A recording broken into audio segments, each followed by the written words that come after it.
ځکه چې موږ کوبۍ رامنځته کوو ګورو یې چې اور اخلي که نه اخلي څو کوبۍ دلته رامنځته کوو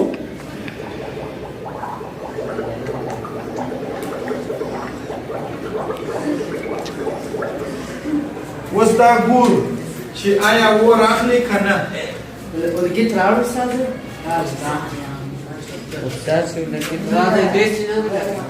یا بېګۍ سه یو وارې ګورو چې اور اخلي که نه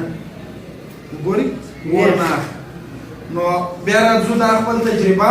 د ګیس لپاره تکراروو نو مخکې له هغه څه به تاسو خپل لاسونه په دغه د شامپو په اوبه باندې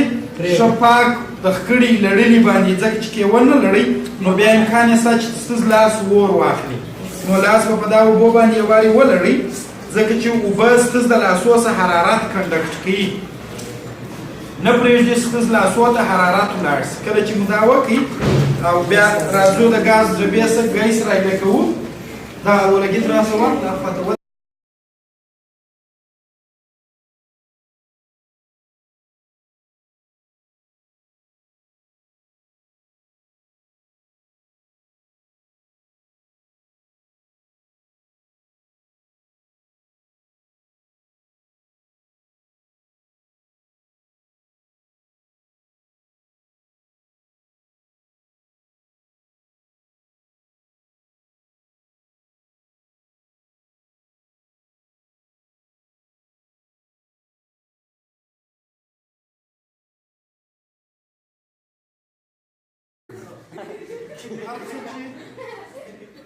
هر څه چې خپل لاسونه مو ډېر په دغه لري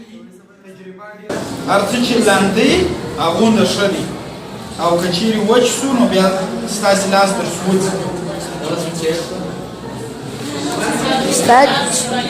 په یو بل لوښ کې وکړه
دا زموږ تاسې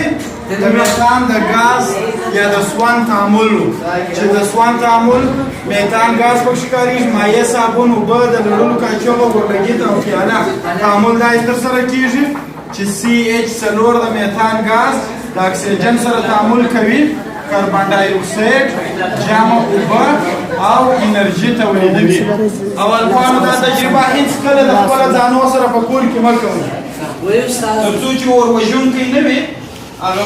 د اور وژلو هغه کاربن ډای اکساید نه وي در سره هغه ډبه نه وي در سره هېڅکله دا تجربه مه کوئ امکان دغه ډبو کې چې دی دا خالص د میتان ګاز نه دی نور ګازونه هم ورسره دي په هغې کې دا امکان یې شته چې ستاسې لاس وسوځسي یا اور واخلي نو ښه به دا وي چې په خپلو کورو کې دا تجربه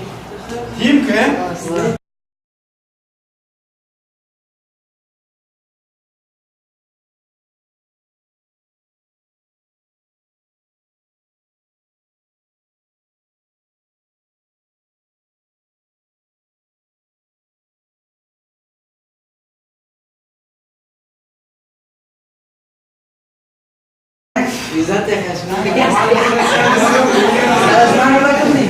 بس